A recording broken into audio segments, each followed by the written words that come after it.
मित्रों, ऐसे कौन से 7 काम हैं जो एक पुरुष को अपनी पत्नी के साथ करनी चाहिए जिससे उनके जीवन में खुशहाली और सुख संपत्ति आ सके। मित्रों, यह 7 काम करने से आपकी पत्नी और आपका रिश्ता और बेहतर हो सकता है। तो चलिए इन चीजों को एक कथा के माध्यम से समझते हैं। एक समय की बात है, एक व्यापारी अपनी पत्नी से काफी परेशान रहता था। रोज उसके और उसके पत्नी के बीच में लड़ाई झगड़ा होता था। उनकी लड़ाइयों की वजह से इतनी आवाजें होती थी कि इस बारे में पूरे गांव को पता चल गया था। एक बार व्यापारी को एक बूढ़े व्यक्ति ने कहा, पुत्र, पास ही के एक गांव में महान साधु भारद्वाज रहते हैं। अभी कुछ समय पहले ही उन्होंने अपनी तपस्या संपन्न की है और ज्ञान प्राप्त किया है। मैं तुम्हें सलाह देता हूं कि तुम उनके पास जाकर के अपनी और अपनी पत्नी की समस्याओं का समाधान निकालो। मित्रों, व्यापारी कहता है, साधु महाराज कहाँ पर रहते हैं? मैं कल ही उनके पास उनसे मिलने के लिए जाऊंगा। तब वह बूढ़ा व्यक्ति व्यापारी को साधु भारद्वाज का पता बता देता है और अगले दिन व्यापारी सुबह उठता है और साधु भारद्वाज के पास चला जाता है। साधु भारद्वाज अपनी झोपड़ी के पास बैठकर धार्मिक ग्रंथों को पढ़ रहे थे। साधु की पत्नी पास ही में खाना बना रही थी। वातावरण काफी शांत था।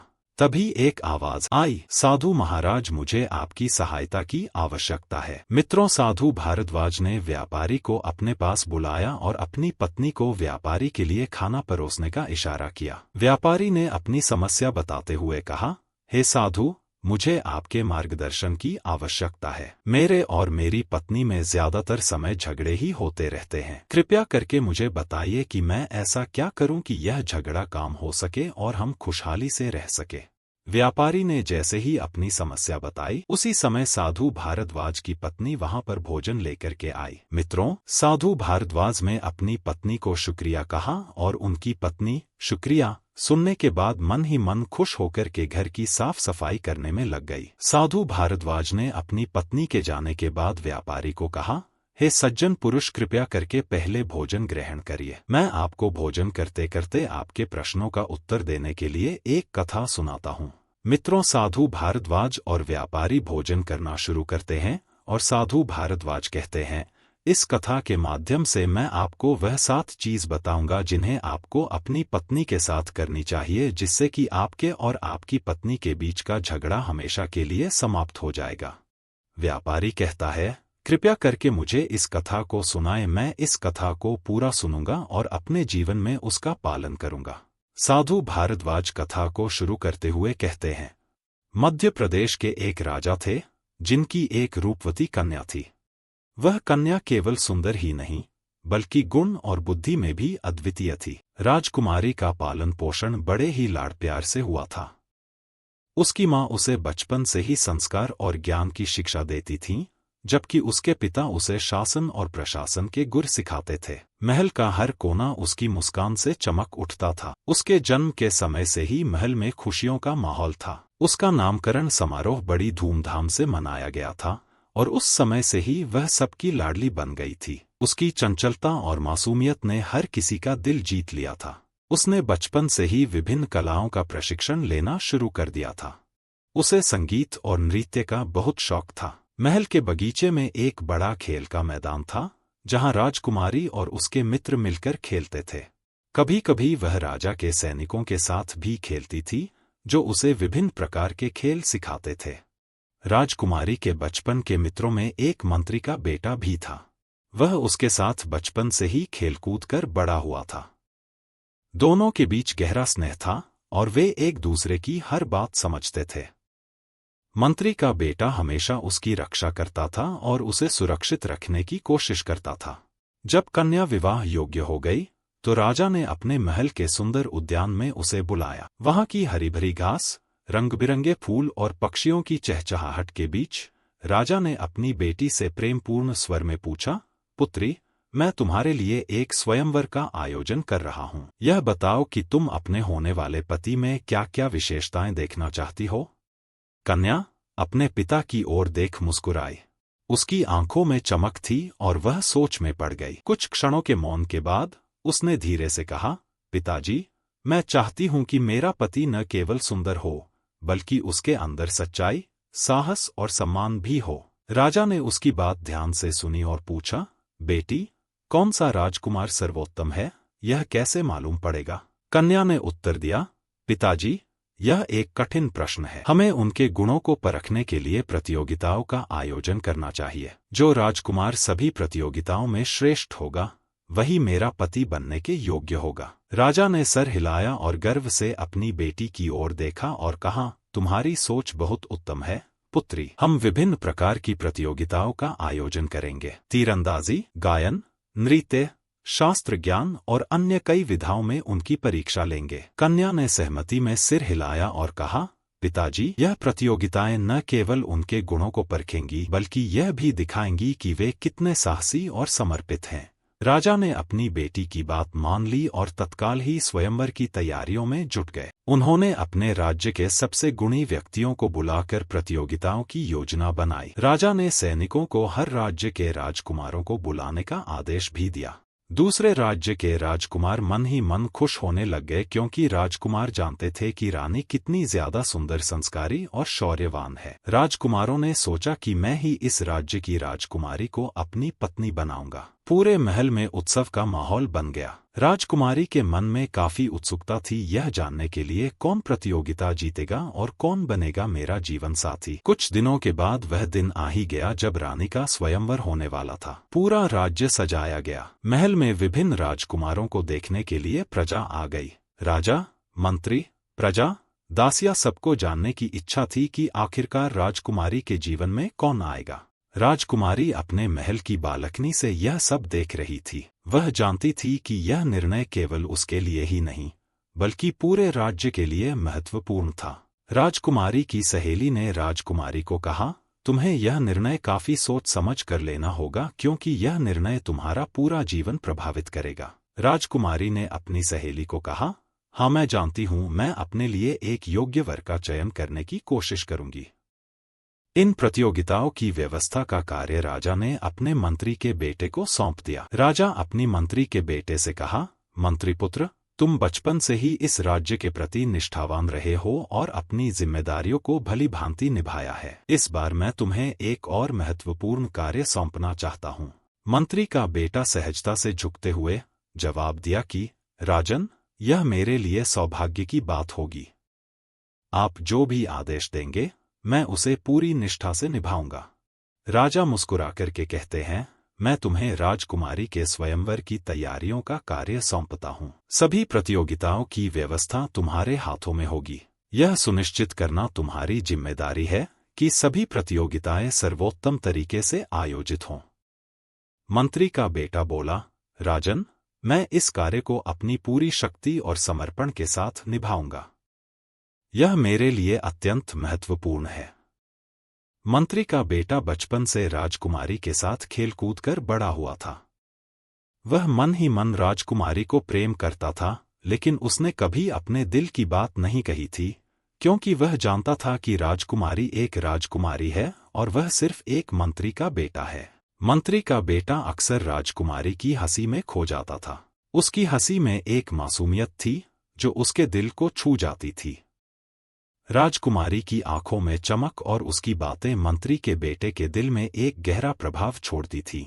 मंत्री का बेटा जानता था कि वह केवल एक मंत्री का बेटा है और राजकुमारी से विवाह करने का सपना देखना भी उसके लिए कठिन है। लेकिन उसकी निष्ठा और प्रेम ने उसे हमेशा प्रेरित किया कि वह राजकुमारी के लिए कुछ भी कर सकता है। स्वयंवर की घोषणा सुनकर मंत्री के बेटे के दिल में हलचल मच गई। उसने सोचा, अब मैं रानी को कभी भी अपना जीवन साथी नहीं बन सकता। बड़े बड़े राजकुमार रानी की स्वयंवर में जीतकर उन्हें अपने साथ ले जाएंगे। स्वयंवर के दिन आखिरकार मंत्री के बेटे ने अपने पिता मंत्री को अपने पास बुलाकर कि उन्हें अपने दिल की बात बता ही दी। जुटाकर कहा, पिताजी, मैं राजकुमारी से प्रेम करता हूँ। मंत्री ने गंभीरता से कहा, बेटा, तुम जानते हो कि हम सिर्फ एक मंत्री हैं। हमारा काम राज्य की सेवा करना है। राजकुमारी का विवाह किसी राजकुमार से ही होगा जो उसके योग्य हो। तुम्हारे और उसके बीच एक बहुत बड़ा अंतर है। मंत्री का बेटा निराश होकर बोला, लेकिन पिताजी, मैं उसे खुश रख सकता हूँ। मैं उसे सम्मान और सच्चा प्रेम दे सकता हूँ। मंत्री ने उसे समझाते हुए कहा, यह तुम्हारे लिए एक कठिन सत्य है, बेटा। हमें हमारे स्थान और कर्तव्य को समझना होगा। अपने दिल की बात को छुपा लो। उसने अपने पिता की बात मान ली और यह निश्चय किया कि वह राजकुमारी की खुशी के लिए अपने प्रेम को छुपा लेगा। अब स्वयंवर की प्रतियोगिता शुरू हो गई। राजकुमारी दरबार में अपनी सहेलियों के साथ पहुंच गई। सभी राजकुमार भी वहां पर प्रतियोगिता में शामिल होने के लिए आए थे। राजमहल में उत्सव का माहौल था। चारों ओर रौनक और खुशहाली थी। हर कोई आने वाले स्वयंवर के लिए उत्साहित था। अब दूर दूर से राजा महाराजा और राजकुमार उन प्रतियोगिताओं में भाग लेने के लिए आए। पूरे राज्य में उत्साह और उमंग का माहौल था। महल के द्वार पर लंबी कतारें थीं, जहां हर प्रतियोगी अपने हुनर और योग्यता का प्रदर्शन करने के लिए तत्पर था। राजमहल की सजीवता, रोशनी और संगीत के बीच हर कोई यह देखने के लिए उत्सुक था कि कौन सा राजकुमार राजकुमारी के दिल को जीत पाएगा।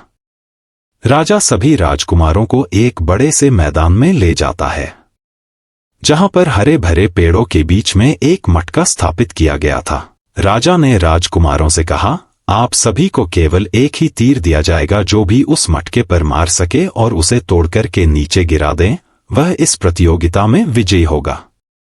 सभी राजकुमारों ने दूर पड़े मटके पर निशाना लगाने की कोशिश करना शुरू किया। राजकुमारी ने मैं अपनी सहेलियों से कहा, मुझे उम्मीद है कि कोई ना कोई इस मटके को जरूर फोड़ पाएगा। प्रतियोगियों ने अपने अपने तीरकमान संभाले और लक्ष्य पर निशाना साधा।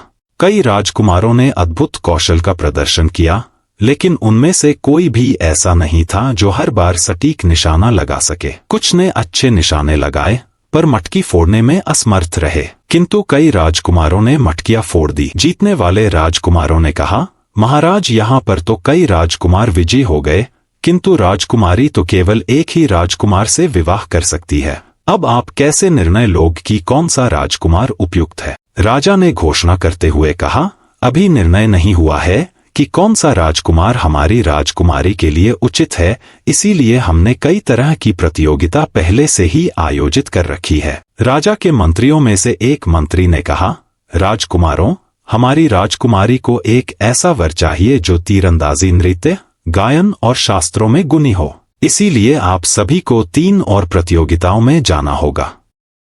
राजकुमारी की सहेलियों में से एक सहेली ने कहा, हमारी राजकुमारी कोई साधारण राजकुमारी नहीं है। इन्हें नृत्य, शास्त्र, गायन, तीरंदाजी, तलवारबाजी सभी का ज्ञान है। इसलिए हमने निर्णय लिया है कि जिस राजकुमार को यह सब आता होगा वही इस स्वयंवर में विजय होगा। राजा उन सभी राजकुमारों को एक दूसरे स्थान पर ले जाते हैं, जहां पर नृत्य की प्रतियोगिता का आयोजन किया गया था। प्रजा के सभी लोग इस मुकाबले को देखने के लिए वहां पर पहले से ही मौजूद हो गए। दूसरी प्रतियोगिता नृत्य कला की थी। राजा ने अपने संगीतकार को संगीत की धुन बजाने का आदेश दिया। सैनिकों ने कहा, जो भी इस संगीतकार के संगीत की धुन पर सबसे अच्छा नृत्य करेगा वह इस प्रतियोगिता में विजय होगा। संगीत की धुन पर विभिन्न राजकुमारों ने अपनी नृत्य कला का प्रदर्शन किया। कुछ राजकुमार जो तीरंदाजी में तो विजय हो गए थे, वह यहाँ पर अच्छा प्रदर्शन नहीं कर पाए। वहीं कुछ राजकुमार जो तीरंदाजी में हार गए थे, उन्होंने अपनी अद्भुत मुद्राओं और तालमेल से सबका मन मोह लिया। नृत्य की प्रतियोगिता समाप्त होने के बाद गायन प्रतियोगिता की शुरुआत हुई। गायन विद्या की प्रतियोगिता झरने के पास आयोजित की गई। वहां की सुरीली आवाजों और प्राकृतिक सुंदरता के बीच प्रतियोगियों ने अपनी गायन प्रतिभा का प्रदर्शन किया। कुछ राजकुमारों की आवाजें बेहद मधुर थीं और उन्होंने अपनी गायन कला से सबको मंत्रमुग्ध कर दिया। परंतु इनमें से कई राजकुमारों को तीरंदाजी या नृत्य में निपुणता नहीं थी। अंततः चौथी और आखिरी प्रतियोगिता आरंभ हुई। यह प्रतियोगिता शास्त्र ज्ञान की थी। इस प्रतियोगिता में पंडितों ने राजकुमारों से विभिन्न प्रकार के शस्त्र संबंधित प्रश्नों को किया। कई राजकुमारों ने इनका उचित प्रकार से उत्तर नहीं दिया, किंतु कुछ ने अद्भुत ज्ञान का प्रदर्शन किया और कठिन प्रश्नों के उत्तर भी दिए। परंतु उनमें से कोई भी राजकुमार अन्य नृत्य, गायन और तीरंदाजी प्रतियोगिताओं में उत्तीर्ण नहीं हो सका। सारी प्रतियोगिता समाप्त होने के बाद राजा ने घोषणा की, आज संध्या हो गई है, कल हम आपको बताएंगे कि हमारी राजकुमारी ने किसे अपना वर चुना है। राजा सोचता है हर प्रतियोगी में कुछ न कुछ कमी थी। कोई तीरंदाजी में माहिर था, परंतु उसे गाना नहीं आता था। किसी को गायन में महारत थी, परंतु तीरंदाजी में वह कमजोर साबित हुआ। कोई शास्त्र ज्ञान में निपुण था, लेकिन बाकी गुणों में वह पिछड़ गया। किसी की सुंदरता तो आकर्षक थी, परंतु वह ज्ञानी नहीं था। और कुछ राजकुमार ऐसे भी थे जिन्हें युद्ध कौशल में महारत नहीं थी। वहीं दूसरी ओर राजकुमारी के दिल में सवाल उठा और उसने अपनी सहेली से पूछा कि मैं तो स्वयं गायन, शास्त्र, नृत्य, तीरंदाजी इत्यादि में कुशलता रखती हूँ, लेकिन क्या मुझे किसी ऐसे व्यक्ति से विवाह करना पड़ेगा जो केवल इनमें से एक या दो में कुशलता रखता हो? राजकुमारी की सहेली में उत्तर दिया है, सभी राजकुमार केवल किसी एक ही क्षेत्र में अच्छे हैं, जबकि तुम तो सभी क्षेत्र में अच्छी हो। मुझे नहीं लगता है कि हमें कोई योग्य वर मिल पाएगा। राजा ने राजकुमारी की समस्या को समझते हुए शांत और समझदारी से उससे कहा, बेटी, हमें इन सभी राजकुमारों को कुछ दिनों के लिए अपने यहाँ रोक लेते हैं। इनमें से जो तुम्हें सर्वश्रेष्ठ मालूम पड़े उसे चुनकर बता देना, हम उसके साथ तुम्हारा विवाह संपन्न कर देंगे। इस तरह अलग अलग गुणों में श्रेष्ठ उन सभी राजकुमारों को राजा ने अपने यहाँ रोक लिया। महल का माहौल अब और भी रोचक और जीवंत हो गया था।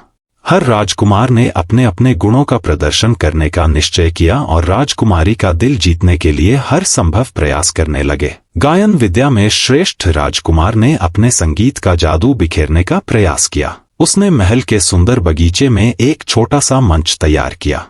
सुबह सुबह जब राजकुमारी बगीचे में टहलने आती, वह अपनी सुरीली आवाज में मधुर गीत गाने लगता। उसकी आवाज में ऐसा जादू था कि राजकुमारी कुछ क्षणों के लिए मंत्रमुग्ध हो जाती। राजकुमार ने हर दिन नई नई रागों का अभ्यास किया और उन्हें राजकुमारी के सामने प्रस्तुत किया, ताकि वह उसकी गायन विद्या से प्रभावित हो सके। सुंदर राजकुमार अपनी सुंदरता से राजकुमारी को मोहित करने का प्रयास करता। उसने अपने पहनावे और रूप रंग पर विशेष ध्यान दिया। वह हर समय सुंदर वस्त्र पहनता, अपने बालों को संवारता और महल में घूमता रहता।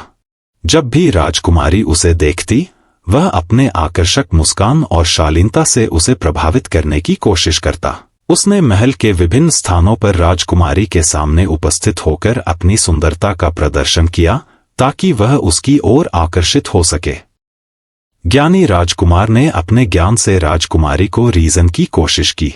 उसने महल के पुस्तकालय में अध्ययन किया और विभिन्न शास्त्रों और ग्रंथों का ज्ञान प्राप्त किया। वह राजकुमारी के सामने अपने ज्ञान का प्रदर्शन करने के लिए विभिन्न प्रश्नों के उत्तर देने लगा। उसने राजकुमारी को शास्त्रों की कहानियां और उपदेश सुनाए, ताकि वह उसकी बुद्धिमत्ता और ज्ञान से प्रभावित हो सके। उसने राजकुमारी के हर सवाल का सही और तर्कपूर्ण उत्तर दिया, जिससे वह उसकी बुद्धिमत्ता की प्रशंसा करने लगी। तलवारबाज और तीरंदाज राजकुमार अपने अपने कौशल दिखाकर राजकुमारी का दिल जीतने का प्रयास करते थे। उन्होंने महल के मैदान में तीरंदाजी और तलवारबाजी के प्रदर्शन की तैयारी की। तीरंदाजी में श्रेष्ठ राजकुमार ने अपने लक्ष्य पर सटीक निशाने लगाए और अपने कौशल का प्रदर्शन किया। तलवारबाज राजकुमार ने अपनी तलवारबाजी के अद्भुत कौशल का प्रदर्शन किया और राजकुमारी को दिखाया कि वह युद्ध कौशल में कितना निपुण है। उन्होंने अपने अपने कौशल से राजकुमारी को प्रभावित करने के लिए हर संभव प्रयास किया। राजकुमारी ने सभी राजकुमारों के प्रयासों को ध्यान से देखा और उनकी प्रशंसा भी की, लेकिन उसके दिल में अब भी उलझन थी। वह समझ नहीं पा रही थी कि इन सब में से किसे चुनना चाहिए। हर राजकुमार में कोई न कोई विशेषता थी, लेकिन वह उन सभी गुणों को एक ही व्यक्ति में पाना चाहती थी। उसका मन अब भी असमंजस में था। राजकुमारी की उलझन को देखते हुए राजा ने उसे समझाया, बेटी, तुम्हारे दिल की आवाज सुनो। केवल गुण और प्रतिभा ही नहीं, बल्कि प्रेम और समर्पण भी महत्वपूर्ण होते हैं। जो राजकुमार तुम्हें सच्चे दिल से प्रेम करता है और तुम्हारे साथ हर परिस्थिति में खड़ा रहता है, वही तुम्हारा सच्चा जीवन साथी होगा। एक दिन जब राजकुमारी अपने कमरे में बैठी राजकुमारों के गुणों के बारे में सोच रही थी, तभी मंत्री का बेटा उसकी सेवा में उपस्थित हुआ। वह राजकुमारी की उलझन को उसके चेहरे पर पढ़ सकता था। उसने धीरे से कहा, राजकुमारी, क्या कोई समस्या है? आप बहुत चिंतित लग रही हैं। राजकुमारी ने एक गहरी सांस ली और अपनी चिंता व्यक्त की। मैं इतने सारे राजकुमारों के गुणों को देखकर बहुत भ्रमित हो गई हूं। मैं समझ नहीं पा रही हूं कि किसे चुनूं। मंत्री का बेटा, जिसने हमेशा से राजकुमारी के दिल के करीब रहने की इच्छा रखी थी, लेकिन अपने पद और स्थिति के कारण कभी खुलकर कुछ कह नहीं पाया था, ने साहस जुटाकर कहा, आप किस व्यक्ति को तलाश रही हैं, एक पति को या एक योद्धा को? राजकुमारी ने उत्तर दिया, जाहिर सी बात है, मैं एक पति को ही तलाश रही हूं जो मुझे खुश रख सके। मंत्री के बेटे ने कहा, जब आप किसी व्यक्ति की खोज कर रही हैं, तो आप गुणों की धुन में क्यों उलझ रही हैं? क्या आप जानती हो कि अगर आप किसी ऐसे राजकुमार को ढूंढ भी लेती हो जो सभी कुशलताओं को जानता हूं और साथ ही साथ आपसे प्रेम भी कर सके और आपको खुश रखे? राजकुमारी ने सोचते हुए कहा, मैं तुम्हारी बात समझी नहीं। तुम मुझे किस प्रकार का वर ढूंढने के लिए कह रहे हो? मंत्री का बेटा बोला, आपको ऐसा व्यक्ति खोजना चाहिए जो आपको खुश रख सके और आपके साथ हर परिस्थिति में खड़ा रहे। एक सच्चा पति वही होता है जो अपनी पत्नी का सम्मान करे, उसे गाली न दे और उसका साथ हर सुख दुख में दे। एक सच्चा पति वह नहीं होता जिसे तलवारबाजी, नृत्य, गायन इत्यादि आए। राजकुमारी ने सोचा, मंत्री का बेटा सही कह रहा है। एक सच्चे पति में प्रेम, समर्पण और सद्भावना होनी चाहिए। उस रात जब वह अपने कमरे में अकेली थी, तो उसने एक योजना बनाई।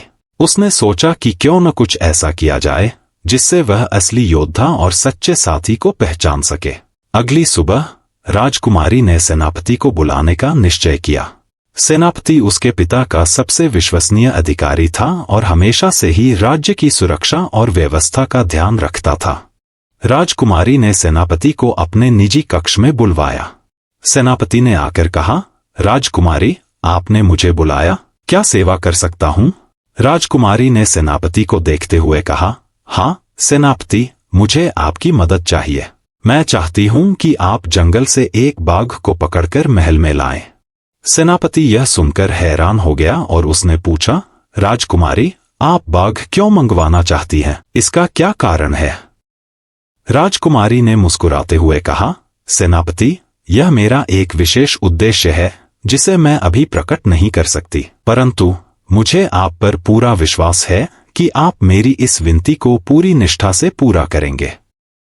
सेनापति ने आदरपूर्वक सिर झुकाते हुए कहा, जैसा आप चाहें राजकुमारी, मैं जल्द से जल्द एक बाघ को पकड़वाकर महल में लाने की व्यवस्था करूंगा। राजकुमारी ने अपनी योजना किसी को नहीं बताई। वह चाहती थी कि यह योजना गोपनीय रहे। उसने सोचा कि बाघ के सामने असली योद्धा और साहसी व्यक्ति ही खड़ा रह पाएगा, जबकि बाकी भाग जाएंगे। सेनापति ने अपने सबसे निपुण शिकारी दल को आदेश दिया।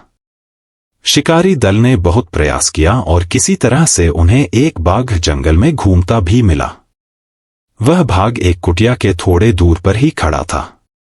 शिकारी दल ने उन्हें किसी तरह से पकड़ा और सेनापति के पास ले आए। उस खूंखार बाघ को पकड़कर महल में लाया गया। बाघ को महल के एक सुरक्षित कक्ष में रखा गया, जहां किसी को भी जाने की अनुमति नहीं थी। बाघ लाने के बाद सेनापति राजकुमारी के पास जाकर कहता है, राजकुमारी, आपके द्वारा दिए गए आदेश के अनुसार हम बाघ पकड़ के ले आए हैं। अब आप इस बाघ के साथ क्या करना चाहती हो? राजकुमारी ने सेनापति को कहा, आपको संध्या में इस बाघ को मेरे द्वारा बताई गई वन के अंदर जगह पर छोड़कर आना होगा। सेनापति हैरान हो जाता है और सोचता है, जिस बाघ को हमने इतनी मेहनत से पकड़ा, राजकुमारी आखिरकार उसे बाघ को दोबारा से वन में छोड़ने के लिए क्यों कह रही है? सेनापति यह बात जाकर के राजा से कहता है।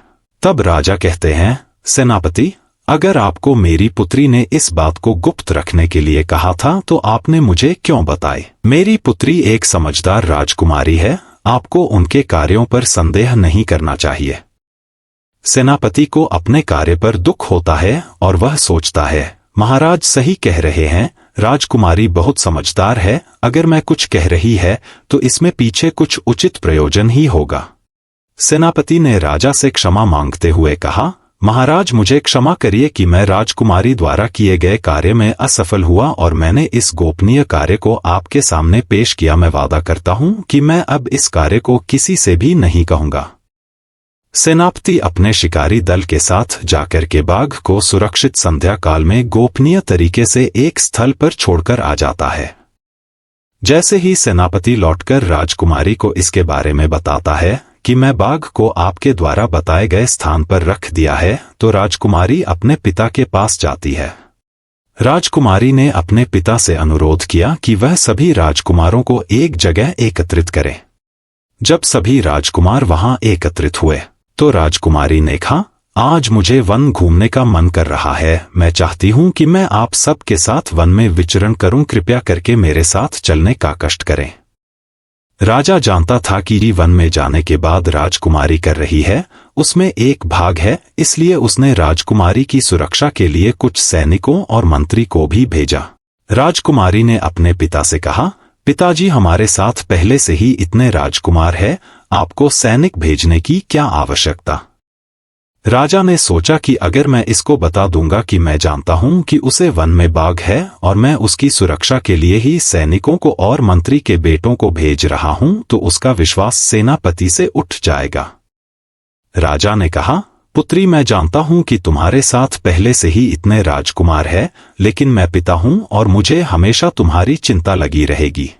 इसके बाद में सभी एक साथ वन में चले। जंगल की हरियाली, पक्षियों की चहचहाहट और ठंडी हवा ने वातावरण को और भी रमणीय बना दिया। राजकुमारी ने अपने मन में एक योजना बनाई थी और अब वह उसे क्रियान्वित करने जा रही थी। जंगल में चलते हुए सभी राजकुमारों ने राजकुमारी का ध्यान आकर्षित करने के लिए अपने अपने तरीकों से प्रयास शुरू कर दिया। कोई राजकुमार अपने बल और शक्ति की कहानियां सुनाने लगा, तो कोई अपनी सुंदरता का प्रदर्शन करने लगा।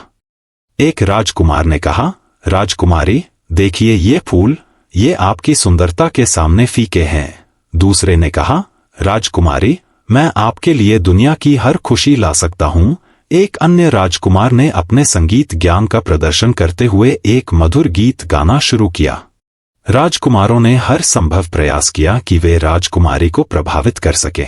राजकुमारी ने उनकी बातों को ध्यान से सुना और मुस्कुराती रही। उसने राजकुमारों को एक विशेष दिशा में चलते रहने का संकेत दिया, जबकि असल में वह उन्हें जंगल के घने हिस्से की ओर ले जा रही थी। उसे पता था कि बाघ वहीं पर रखा गया है। जैसे ही वे जंगल में और गहरे गए, राजकुमारों को यह एहसास होने लगा कि वे रास्ता भटक गए हैं। एक राजकुमार ने कहा, राजकुमारी हमें सही दिशा का पता नहीं चल रहा, क्या आप हमें सही रास्ता दिखा सकती हैं? राजकुमारी ने मुस्कुराते हुए कहा, चिंता मत करो, मैं जानती हूं कि हम कहाँ जा रहे हैं, बस मेरे पीछे चलते रहो। जंगल में चलते चलते वे सभी आपस में बातों में इतने मशगूल हो गए कि उन्हें इस बात का ध्यान ही नहीं रहा कि वे जंगल के गहरे और घने हिस्से में पहुंच गए हैं। अचानक जंगल में एक जोरदार गर्जना सुनाई दी। सभी राजकुमार डर गए और समझ नहीं पा रहे थे कि क्या करें। राजकुमारी ने उन्हें आगे बढ़ने का संकेत दिया। थोड़ी ही देर में वे एक बड़े बाघ के सामने पहुंच गए। बाघ ने अपनी नजरें राजकुमारी पर जमाई हुई थी। राजकुमार घबरा गए और एक दूसरे को देखने लगे। एक राजकुमार ने डरते हुए कहा, राजकुमारी हमें यहां से भागना चाहिए, यह बाघ हमें मार देगा। दूसरे ने कहा, हाँ हमें तुरंत यहां से निकलना चाहिए। मंत्री का बेटा, जो स्थिति की गंभीरता को समझ रहा था, ने उन्हें रोकने का प्रयास किया।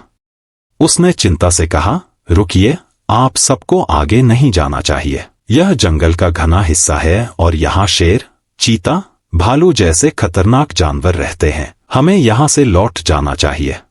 लेकिन एक राजकुमार ने उसकी बात को हल्के में लेते हुए हंसी उड़ाई, अगर इतने ही डरपोक थे तो साथ क्यों आए, हम राजकुमार हैं, हमें किसी चीज का डर नहीं है। मंत्री का बेटा ने अपनी बात को और मजबूती से कहा, देखो आप सभी की सुरक्षा की जिम्मेदारी मेरे ऊपर है। यह कोई समझदारी नहीं है कि हम जानबूझकर मुसीबत में पड़े, हमें सुरक्षित वापस चलना चाहिए। परंतु उनमें से किसी ने उसकी बात नहीं मानी। वे सभी अपनी अपनी बहादुरी दिखाने के चक्कर में थे। हर एक राजकुमार खुद को सबसे बहादुर साबित करना चाहता था। राजकुमारी ने भी मंत्री के बेटे की बात को अनसुना कर दिया और आगे बढ़ गई। राजकुमारी की आंखों में साहस और उत्साह की चमक थी। उसे यह अनुभव करना था कि कौन सा राजकुमार वाकई में सबसे बहादुर है। वह अपनी सुरक्षा की चिंता छोड़कर आगे बढ़ती गई। उसे अपने साथ चल रहे राजकुमारों पर विश्वास था और वह उनकी बहादुरी को नजदीक से देखना चाहती थी। मंत्री का बेटा दिल ही दिल में चिंतित हो उठा। उसे अपने बचपन की यादें ताजा हो आईं, जब वह और राजकुमारी महल के बगीचे में खेलते थे। उसने हमेशा राजकुमारी की सुरक्षा का ध्यान रखा था, लेकिन आज उसकी बात अनसुनी हो गई थी। उसने एक बार फिर सबको समझाने की कोशिश की, आप सभी को मेरी बात माननी चाहिए। जंगल में आगे बढ़ना खतरनाक हो सकता है, हमें वापस चलना चाहिए। राजकुमारों में से एक ने व्यंग्य से कहा, हम राजकुमार हैं, हमें डरने की आदत नहीं है। तुम मंत्री के बेटे हो, तुम्हें डरना ही चाहिए, लेकिन हम तुम्हारे जैसे नहीं हैं। राजकुमारी ने भी मुस्कुराते हुए मंत्री के बेटे को तसल्ली दी, तुम चिंता मत करो, हमारे साथ कुछ नहीं होगा।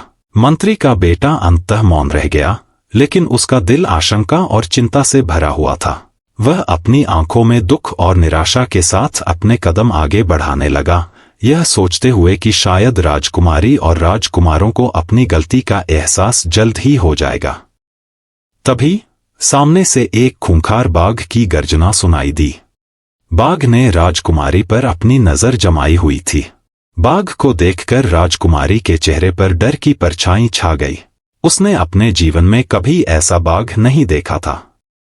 उसकी सांसें तेज हो गईं और उसके हाथ कांपने लगे।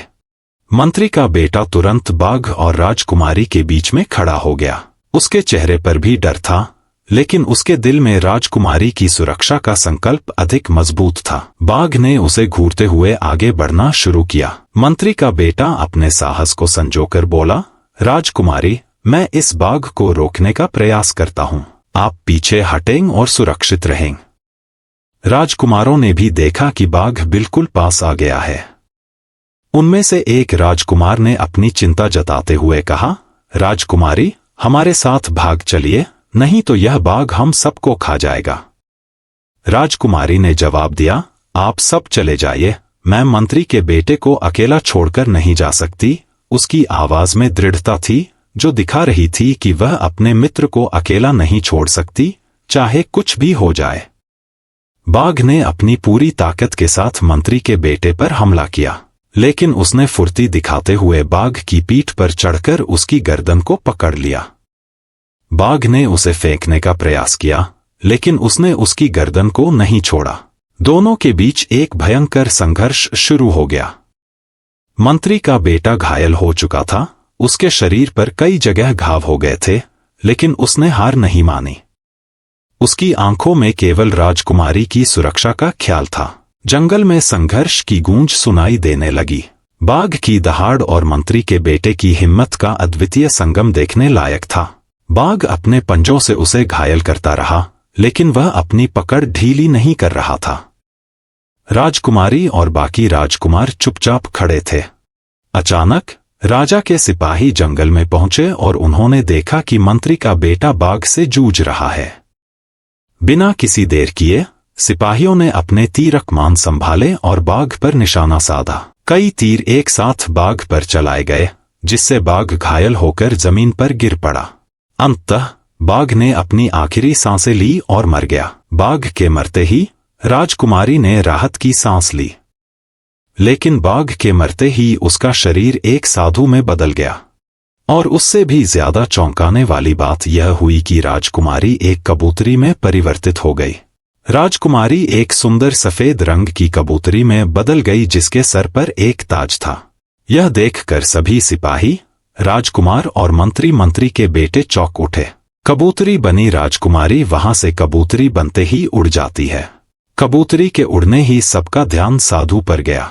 सबने सोचा कि इन सब का जवाब देने वाला कोई है तो वह साधु ही है। सभी राजकुमार और सेना ने मिलकर साधु को बंदी बनाया और राजा के पास ले गए। मंत्री के बेटे ने राजा को सारी बात बताई। पहले तो राजा काफी ज्यादा दुखी हुआ कि उसकी राजकुमारी कबूतरी में परिवर्तित हो गई और वह उड़ गई, लेकिन फिर वह साधु के पास गया। राजा ने साधु से इन सब के बारे में पूछा तो साधु ने कहा, महाराज, मैं तो आपके सामने ही बाघ से साधु बना हूं, मेरा इसमें कोई दोष नहीं है। यह सब तो विधि का विधान था। मंत्री के बेटे ने कहा, साधु आप कहना क्या चाहते हो? हमने अपने सामने ही देखा कि आपका आते ही और बात के गायब होते ही हमारी राजकुमारी कबूतरी में बदल गई। साधु ने कहा, असल में मैं अपने पूर्व जन्म में एक राजा हुआ करता था, किंतु मैंने राजकाज को अपने छोटे भाई को दे दिया और स्वयं तपस्या करने का निश्चय किया। मेरी तपस्या के परिणाम से भगवान शिव जी ने मुझे वरदान दिया कि तुम जिस भी जीव को देखोगे तुम अगले जन्म में वही बन जाओगे। दरबार में आए हुए एक राजकुमार ने साधु से कहा, तुम मुझे और राजा को और समस्त लोगों को बेवकूफ नहीं बना सकते। अपनी मनगढ़ंत कहानी से हमें भड़काने का प्रयास मत करो। तभी मंत्री के बेटे ने कहा, राजकुमार हमें लगता है कि हमें किसी भी निश्चय पर बाद में पहुंचना चाहिए, पहले हमें साधु के द्वारा बताई गई पूरी बात को सुनना चाहिए। साधु ने आगे कहा, वरदान पाने के बाद मैं जंगल में आकर कुटिया में रहने लगा और वहां पर मैंने एक बाघ को देखा। वरदान पाने के बाद मैंने सबसे पहले जिस जानवर को देखा था वह बाघ ही था, जिसकी वजह से मेरा रूप बाघ में बदल गया। लेकिन मैं अपना जीवन एक बाघ की तरह नहीं जीना चाहता था। सेनापति साधु को कहते हैं, फिर उसके बाद क्या हुआ? मैं तो आपको बाघ के रूप में ही यहाँ पर लाया था। आप दोबारा से साधु में कैसे परिवर्तित हो गए? साधु ने आगे बताया, मैंने दोबारा से भगवान शिव का आह्वान किया और भगवान शिव ने मुझे दर्शन दिए। मैंने भगवान से कहा, प्रभु मैं एक बाघ की तरह जीवन नहीं जीना चाहता, कृपया करके मुझे दोबारा से साधु में बदल दीजिए। तब भगवान शिव जी ने मुझे कहा, आप अपने साधु रूप में तभी आएंगे जब आप किसी राजकुमारी के दर्शन करोगे, किंतु जैसे ही आप राजकुमारी के दर्शन करोगे तो राजकुमारी पर आपका यह वरदान चला जाएगा। साधु ने आगे बताया, मैंने महादेव को इसका वर्णन करने को कहा कि किस प्रकार मेरा वरदान राजकुमारी को चला जाएगा। तब भगवान शिव ने कहा, जिस प्रकार आपने वरदान पाने के सबसे पहले बाघ को देखा और बाघ में परिवर्तित हो गए, इसी प्रकार वह राजकुमारी उस समय जिसे सबसे पहले देखेगी वह उसमें परिवर्तित हो जाएगी, किंतु यह उसका अपना वरदान नहीं होगा, जिसकी वजह से उसकी मनुष्य वाली याददाश्त चली जाएगी। तब दरबार में आए हुए एक राजकुमार ने कहा, साधु आपके कहने का अर्थ यह है कि जब आपने राजकुमारी को देखा तब राजकुमारी ने किसी कबूतरी को देख लिया और वह कबूतरी बन गई। साधु ने कहा, हाँ, उस समय राजकुमारी ने अवश्य ही किसी कबूतरी को देख लिया होगा, जिसकी वजह से वह कबूतरी बन गई और वह राजकुमारी होने की सारी यादें भूल गई। पास ही में खड़ी राजकुमारी की सहेलियां यह सुनकर रोने लग गई और उनमें से एक सहेली ने कहा, अब हमारी राजकुमारी हमें दोबारा कैसे मिलेगी? क्या कोई उपाय है जिससे हम राजकुमारी को दोबारा से वापस ला सके? साधु ने इसका उत्तर देते हुए कहा, मैं भगवान महादेव से यह प्रश्न किया था और उन्होंने यही कहा था कि जब राजकुमारी के जीवन साथी का स्पर्श कबूतरी बनी हुई राजकुमारी को होगा तो वह अपने आप ही अपने असली रूप में आ जाएगी। तब राजा ने कहा, साधु किंतु मेरी पुत्री का तो अभी विवाह ही नहीं हुआ है, तो इसका अर्थ यह है कि वह कभी भी अपने रूप में नहीं आएगी। साधु ने जवाब दिया, नहीं, भगवान सबके लिए किसी न किसी को चुनता है। यदि भगवान शिव ने मुझे ऐसा कहा था तो इसका अर्थ क्या है कि अवश्य ही राजकुमारी ने किसी न किसी को अपने वर के रूप में चुन लिया होगा, किंतु विवाह के पूर्व ही कबूतरी बन गई।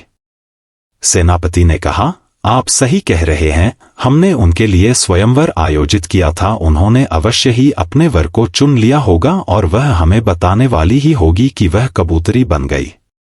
राजा ने घोषणा की, आप सभी राजकुमारों में से जिसे भी लगता है कि राजकुमारी ने उन्हें चुनाव होगा, कृपया करके मेरी पुत्री को जाकर के स्पर्श करें ताकि मैं अपनी पुत्री को वापस पा सकूं।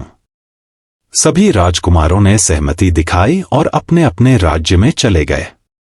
अपने राज्य में पहुंचने के बाद पहले राजकुमार ने सोचा कि राजकुमारी को ढूंढने का कोई फायदा नहीं है। अगर मैं उसका जीवन साथी नहीं होऊंगा तो मुझे उसे ढूंढने का कोई लाभ नहीं है।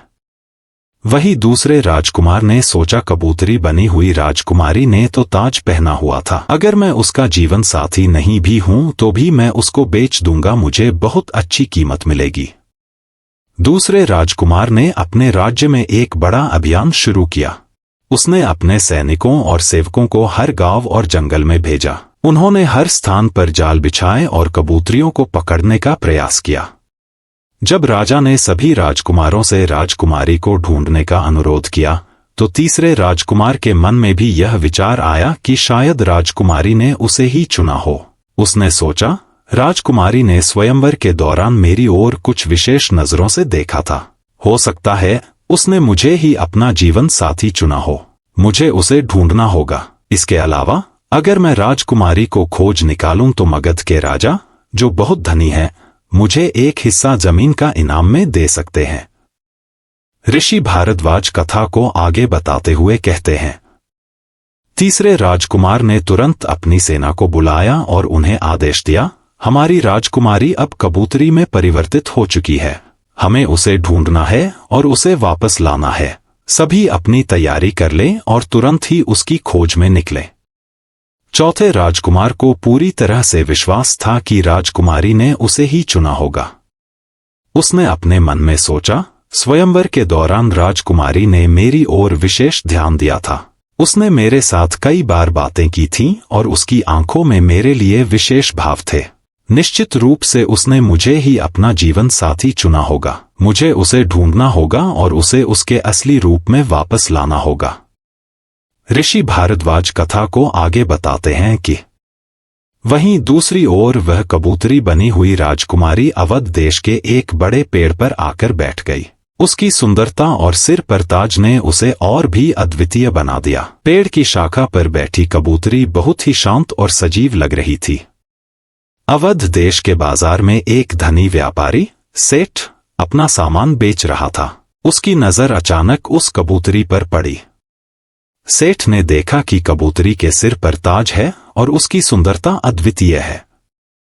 सेठ ने सोचा, यह कबूतरी बहुत ही खास है। इसके सिर पर ताज है और यह बहुत ही सुंदर है। यदि मैं इसे पकड़ लूं और राजा को बेचूं, तो मुझे बहुत अच्छी कीमत मिल सकती है।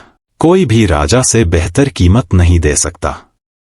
सेठ ने अपने एक नौकर को बुलाया और कहा, देखो, उस पेड़ पर एक बहुत ही सुंदर कबूतरी बैठी है। उसके सिर पर ताज है।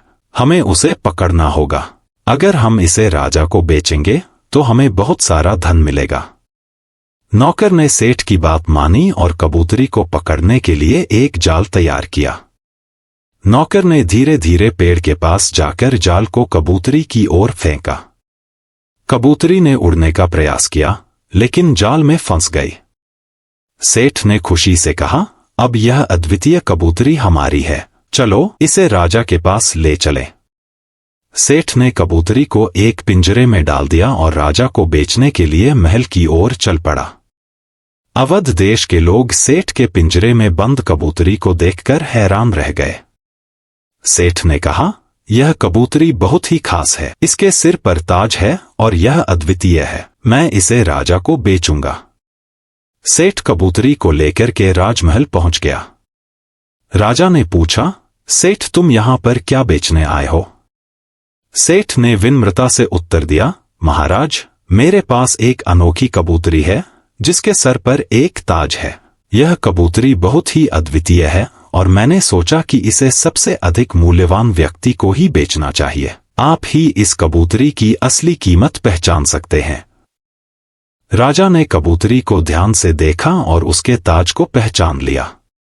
उन्होंने सेठ से पूछा, सेठ, इस कबूतरी की कीमत क्या है? सेठ ने कहा, महाराज, यह कबूतरी बहुत ही अनोखी और मूल्यवान है। मुझे विश्वास है कि आप इसकी असली कीमत जान सकते हैं। आप जो भी उचित मूल्य समझें मुझे दे सकते हैं। राजा ने थोड़ी सोच विचार के बाद कहा, सेठ, यह कबूतरी वाकई बहुत खास है। मैं तुम्हें इसके बदले में सोने की मोहरें दूंगा। राजा ने अपने खजाने से सेठ को बहुत सारी सोने की मोहरें दी और कबूतरी को अपने पास रख लिया। राजा ने उस कबूतरी को अपने पास सजाने का आदेश दिया। जो भी राजा को मिलने आता था वह उस कबूतरी को देख करके खुश हो जाता था, क्योंकि ताज होने की वजह से मैं काफी अनोखी लग रही थी। ऋषि भारद्वाज कथा को आगे सुनाते हुए कहते हैं, दूसरे राजकुमार की सेना अवध देश की ओर गई और वहां उन्होंने सुना कि एक कबूतरी जिसके सर पर ताज है अवध के राजा के पास है। सेना ने यह सूचना तुरंत अपने राजकुमार को दी। राजकुमार ने सोचा, अगर मैं इस कबूतरी को पाऊं तो मैं इसे किसी और को उच्च मूल्य पर बेच सकता हूं। यह एक सुनहरा मौका है। उसने तुरंत अवध देश की यात्रा का निर्णय लिया। अवध पहुंचकर राजकुमार ने राजा के दरबार में प्रवेश किया। राजा ने राजकुमार को देखा और पूछा, आप यहां किस उद्देश्य से आए हैं, राजकुमार? राजकुमार ने विनम्रता से उत्तर दिया, महाराज, मुझे सुना है कि आपके पास एक अद्वितीय कबूतरी है जिसके सर पर ताज है। मैं उसे खरीदने के लिए आया हूं। कृपया मुझे इसे बेच दें। राजा ने थोड़ी सोच विचार के बाद कहा, राजकुमार, यह कबूतरी बहुत ही विशेष है और अब यह हमारे राजमहल का हिस्सा है। मैं इसे बेचने का कोई इरादा नहीं रखता। राजकुमार ने कई बार विनती की और अधिक मूल्य की पेशकश की, लेकिन राजा ने हर बार इनकार कर दिया। अंत में राजकुमार ने हार मान ली और निराश होकर वापस अपने राज्य की ओर लौट गया। मित्रों, ऋषि भारद्वाज व्यापारी को कथा आगे सुनते हुए बताते हैं, तीसरे राजकुमार की सेना ने अवध देश में सुनवाई की कि एक कबूतरी जिसके सर पर ताज है अवध के राजा के पास है। सेना ने यह खबर तुरंत अपने राजकुमार को दी। तीसरे राजकुमार ने सोचा, राजकुमारी ने अवश्य ही मुझे चुना होगा। अगर मैं इस कबूतरी को चुरा लूं तो राजा मुझे इसके बदले में बहुत बड़ा इनाम देगा। उसने चोरी की योजना बनाई और अपने भरोसेमंद सैनिकों को इस काम में लगाया। अवध देश पहुंचकर तीसरे राजकुमार ने अपनी सेना को गुप्त रूप से राजा के महल में घुसने की योजना बनाई। रात के अंधेरे में वे महल के पीछे के रास्ते से अंदर घुसे और कबूतरी को ढूंढने लगे। जैसे ही उन्होंने कबूतरी को देखा, तीसरे राजकुमार ने सोचा, यह काम आसानी से हो जाएगा। लेकिन जब वे कबूतरी के पास पहुंचे तब महल के सिपाहियों ने उन्हें देख लिया। सिपाहियों ने तुरंत अलार्म बजाया और पूरे महल में हड़कंप मच गया। तीसरे राजकुमार और उसकी सेना ने भागने की कोशिश की, लेकिन सिपाहियों ने उनका पीछा किया। अंत में तीसरे राजकुमार और उसकी सेना किसी तरह महल से बाहर निकलने में सफल रहे, लेकिन वे कबूतरी को नहीं ले जा सके। मित्रों, व्यापारी में ऋषि भारद्वाज से पूछा, साधु चौथे राजकुमार ने क्या किया? तो साधु ने बताया। चौथे राजकुमार को भी उसकी सेना ने सूचित किया कि राजकुमारी कबूतरी अवध के राजा के पास है। उसने सोचा, राजकुमारी ने अवश्य ही मुझे चुना होगा। अगर मैं उसे वापस ले आऊं तो वह अपने असली रूप में वापस आ जाएगी। यह सोचकर वह अवध की ओर चल पड़ा। अवध के राजा से मिलते हुए चौथे राजकुमार ने कहा, महाराज, मैंने सुना है कि आपके पास एक विशेष कबूतरी है। मुझे यह जानकर बहुत खुशी हुई कि वह आपके पास सुरक्षित है। राजा ने कहा, हाँ, यह कबूतरी बहुत खास है। इसे मैंने अपने महल में रखा है। चौथे राजकुमार ने कहा, महाराज, कबूतरी को महल से बाहर लाकर बगीचे में थोड़ा समय बिताने दें। यह बाहरी दुनिया को देखने का भी अवसर मिलेगा और यह भी पता चलेगा कि उसे बाहर कैसा महसूस होता है। राजा ने थोड़ी सोचने के बाद कहा, ठीक है, अगर इससे कबूतरी को कोई परेशानी नहीं होती तो हम उसे बाहर ले जा सकते हैं। राजा और चौथे राजकुमार कबूतरी को लेकर महल के बगीचे में पहुंचे। चौथे राजकुमार ने बहाने से कहा, महाराज, यह कबूतरी शायद प्यासा होगी। क्या हम इसे थोड़ा पानी दे सकते हैं? राजा ने सहमति जताई और पानी लाने के लिए आदेश दिया। इस बीच चौथे राजकुमार ने कबूतरी को बगीचे में एक स्थान पर ले जाकर उसके पास जाने की कोशिश की। चौथे राजकुमार ने सोचा, जैसे ही मैं इसे छूंगा यह वापस राजकुमारी में बदल जाएगी। उसने कबूतरी को धीरे धीरे हाथ बढ़ाकर छूने की कोशिश की, लेकिन जैसे ही उसने कबूतरी को छुआ वह कबूतरी अपने रूप में नहीं बदली। चौथे राजकुमार की गलती से कबूतरी डर गई और अचानक उड़ी। उसने आकाश की ओर उड़ान भरी और दूर चली गई। राजा और चौथे राजकुमार ने आश्चर्य से देखा कि कबूतरी कैसे उड़ गई। चौथे राजकुमार ने निराश होकर सोचा, मैंने अपनी योजना में कोई कमी नहीं छोड़ी थी, लेकिन शायद यह मेरी किस्मत में नहीं था। राजा ने चौथे राजकुमार से पूछा, क्या यह कबूतरी सच में इतनी खास है? तुमने क्यों इसे छूने की कोशिश की? चौथे राजकुमार ने कहा, महाराज, यह कोई साधारण कबूतरी नहीं है। असल में यह कबूतरी आपकी राजकुमारी है, जो एक साधु के श्राप के कारण इस रूप में बदल गई है। मैंने सोचा कि यदि मैं इसे छू लूं तो वह अपने असली रूप में वापस आ जाएगी। राजा ने हैरानी से पूछा, तुम्हें कैसे पता चला कि यह कबूतरी राजकुमारी है? राजकुमार ने पूरी कहानी सुनाई। महाराज, हमारे राज्य के मंत्री के बेटे ने बाघ से लड़ते हुए राजकुमारी को बचाया था। बाघ मरते ही एक साधु में बदल गया और राजकुमारी कबूतरी बन गई। साधु ने बताया कि राजकुमारी का अपने असली रूप में लौटने का एकमात्र तरीका उसके जीवन साथी का स्पर्श है। राजा ने ध्यानपूर्वक सुनी और फिर कहा, यह तो बहुत दुखद कहानी है, लेकिन शायद यह भगवान की इच्छा थी कि कबूतरी उड़ जाए। हो सकता है कि वह जहां भी हो, सुरक्षित और खुश हो। ऋषि भारद्वाज आगे बताते हैं कि मगध देश की सेना ने जब सुना कि ताज पहनी हुई कबूतरी अवध देश के राजा के पास है, तो उन्होंने यह बात राजकुमारी के पिता को बताई। ताज पहनी हुई कबूतरी यानी राजकुमारी की मगध में उपस्थिति की खबर राजा को मिल गई। राजा को सुनकर गहरा दुख हुआ और उसने तुरंत अपने पूरे सेना को जुटाने का निर्णय लिया। यह निर्णय लिया गया कि वह खुद अपनी बेटी की खोज में निकलेंगे और उसे सुरक्षित रूप से वापस लाएंगे। मंत्री का बेटा, जिसने बाघ के साथ लड़ाई में राजकुमारी की रक्षा की थी, अब उसकी सुरक्षा को लेकर चिंतित था। वह राजा के पास जाकर के बोला, महाराज, क्या मैं भी राजकुमारी को ढूंढने के लिए आपके साथ चल सकता हूं? राजा ने कहा, तुम्हारा समर्पण और चिंता सराहनीय है। तुम्हारे बिना हम राजकुमारी की सुरक्षा पूरी तरह से सुनिश्चित नहीं कर सकते, इसलिए तुम भी हमारी खोज में हमारे साथ चल सकते हो। मंत्री का बेटा राजा के साथ चलने के लिए तैयार हो गया और राजा की सेना के साथ यात्रा करने लगा। यात्रा के दौरान राजा और मंत्री का बेटा अचानक आकाश में एक सुंदर कबूतरी को उड़ते हुए देख पाते हैं। कबूतरी के सिर पर चमकदार ताज था, जो उसे एक विशेष पहचान दे रहा था। राजा और मंत्री का बेटा तुरंत पहचान जाते हैं कि यह कबूतरी राजकुमारी ही हो सकती है।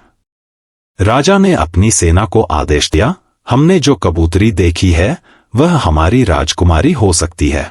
इसे पकड़ने के लिए हमें सावधानी से काम करना होगा। राजा और उसकी सेना ने कबूतरी को पकड़ने के लिए एक सुव्यवस्थित योजना बनाई। कबूतरी ने एक पेड़ पर आकर बैठ गई और राजा की सेना ने धैर्यपूर्वक काम किया।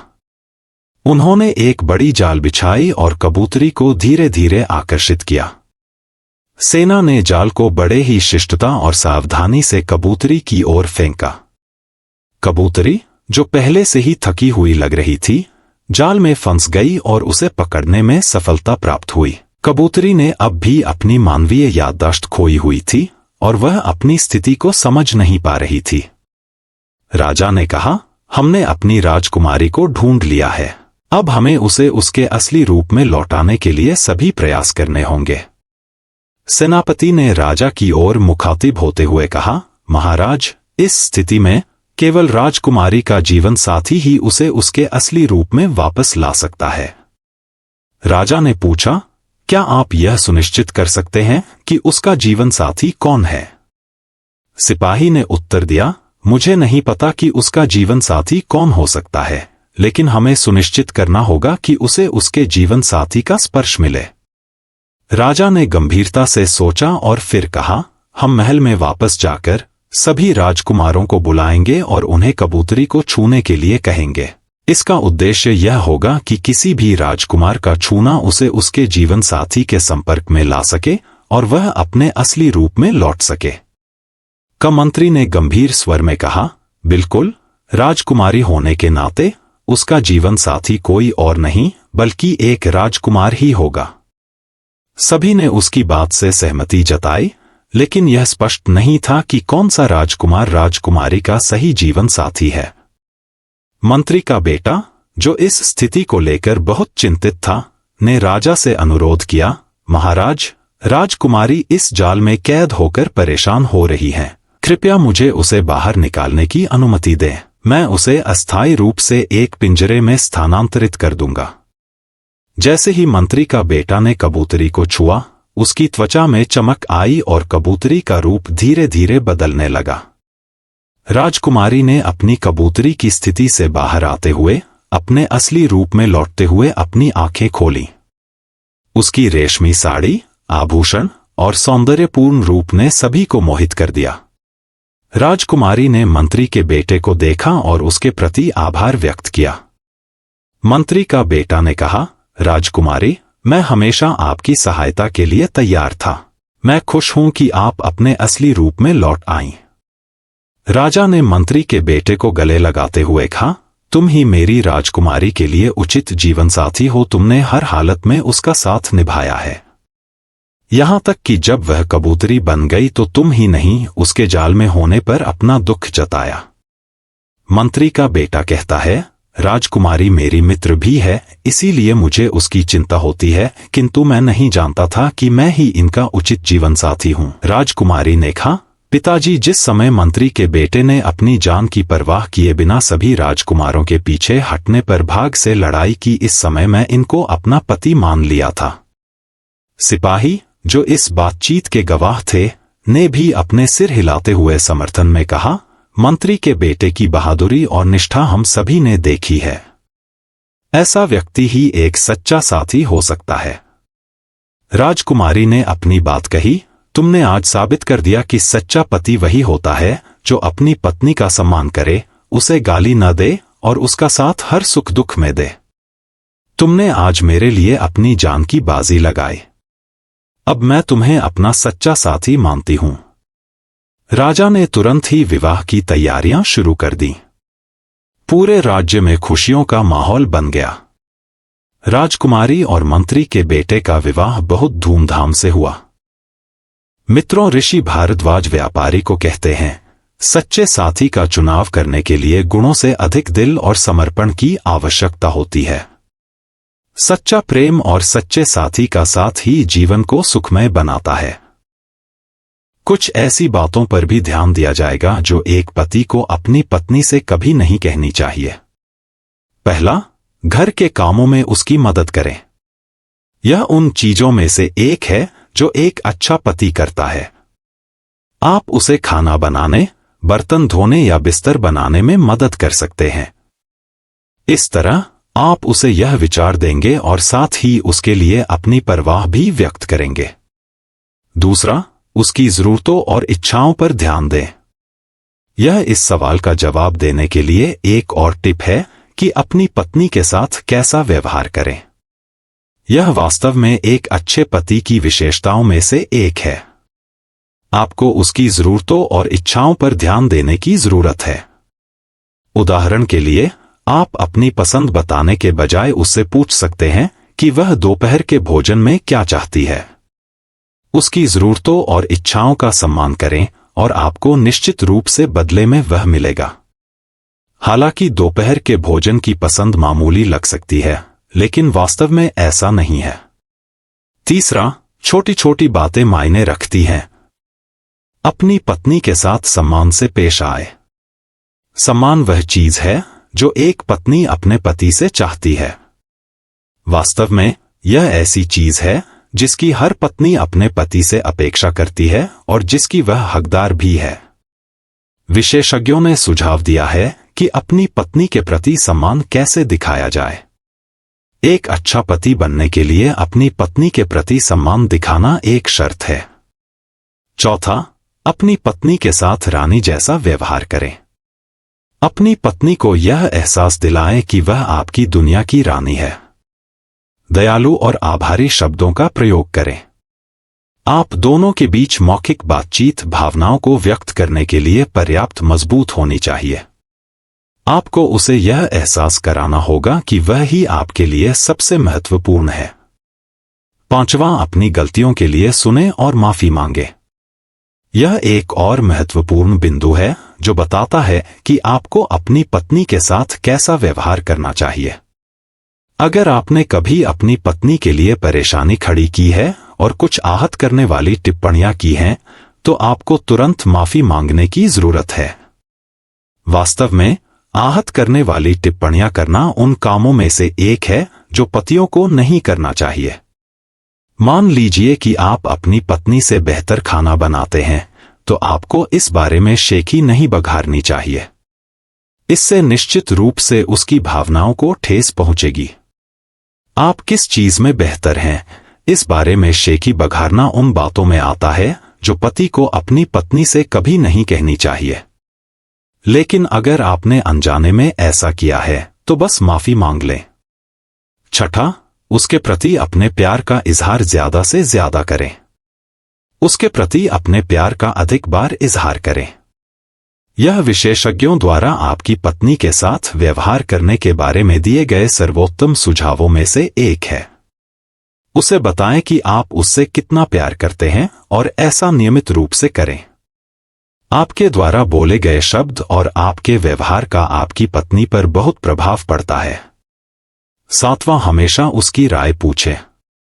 जब आप कठिन निर्णय लेने वाले हों तो उसकी राय अत्यंत मूल्यवान साबित हो सकती है, क्योंकि वह एकमात्र व्यक्ति है जो आपको सबसे अच्छी तरह समझती है।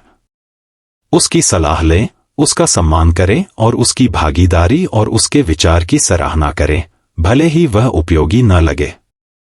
उसके हर प्रयास की सराहना करना न भूलें और सबसे महत्वपूर्ण बात, उसके सपनों और लक्ष्यों का समर्थन करें। किसी विशेषज्ञ की मदद लेने से आपको अन्य तरीकों के बारे में पता चलेगा जिससे आप अपनी पत्नी को शादी में खुश रख सकते हैं।